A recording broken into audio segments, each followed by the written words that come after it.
puis me prend dans ses bras avant que je m'effondre. Je ne comprenais pas, ce n'était pas possible. Je le revois là, en face de moi, on rigolait, on discutait, et après je l'ai ramené chez lui. Voilà comment tout a commencé par cet article qui a détruit ma vie. Je n'ai même pas fini de le lire quand sonne à la porte, c'est la police. Il me demande de les suivre, je les suis sans discuter. Je sors, je monte dans cette voiture, je suis guidé comme un enfant. Par la vitre, je vois les lumières de la nuit qui défilent. Je ferme les yeux. Je le revois. J'imagine sa vie.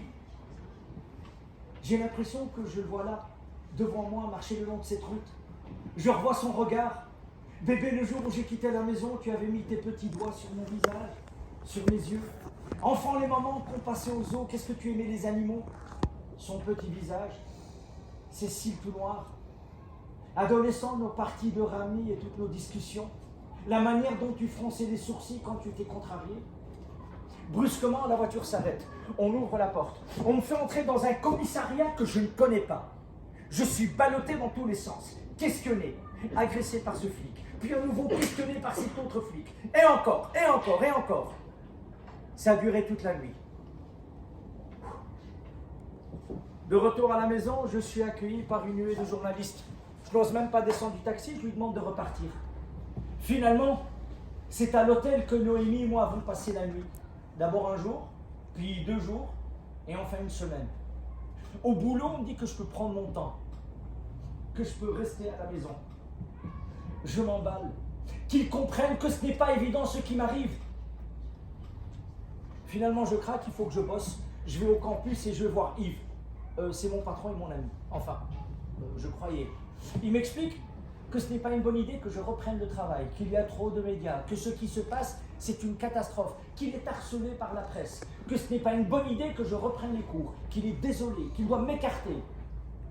Puis il prend ce ton paternaliste que je déteste pour me dire de prendre mon temps, qu'on se reparlera dans 1 mois. Je quitte le campus déboussolé. Je ne comprends pas, tout s'effondre. J'ai rien fait. J'en parle à ma femme qui me rassure. On retourne à la maison.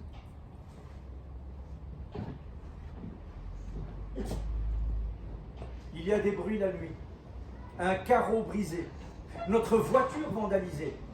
Pour bien couronner le tout, c'est finalement un nez et des oreilles de cochon que l'on agrafe à notre porte. Je me dis pauvre bête. Puis c'est notre couple qui ne va plus, je ne suis pas bien. Je mets toute la pression sur Noémie. Je préfère prendre de la distance. C'est mieux pour nous, ses collègues, le quartier. Me voilà seul, dans un studio, sans vie, sans âme, à attendre et je ne sais même pas quoi. Je m'assois sur la table, ce tas de journaux. Je les prends, les feuillettes, et je tombe sur ce gros titre. Je me sens paralysé. Je lis et relis. Mon fils, ce démon. Mon fils, ce démon. Mon fils, ce démon.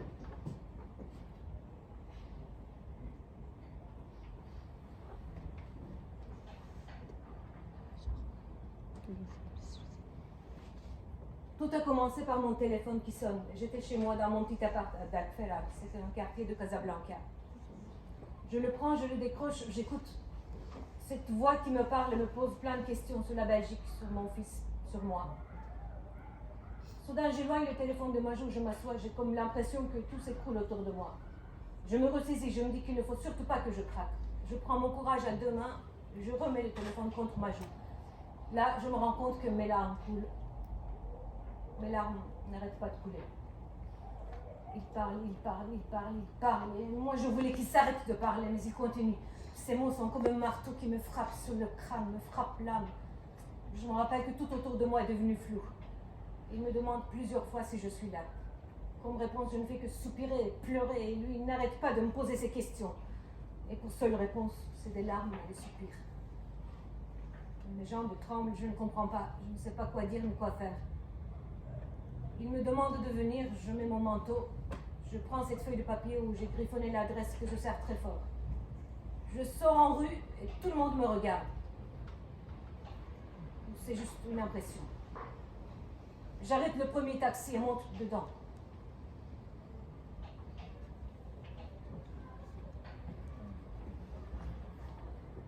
En traversant la ville, je pense à mon enfant. Le jour où on s'est retrouvés à deux, blottis l'un contre l'autre. Son t-shirt, mais inséparable. Son jeans jaune qu'il ne voulait jamais, jamais, mais jamais enlever. Son énergie débordante. Ses petites mains. Oui, ses petites mains. Ses mains sur mon visage, elles me manquent tellement.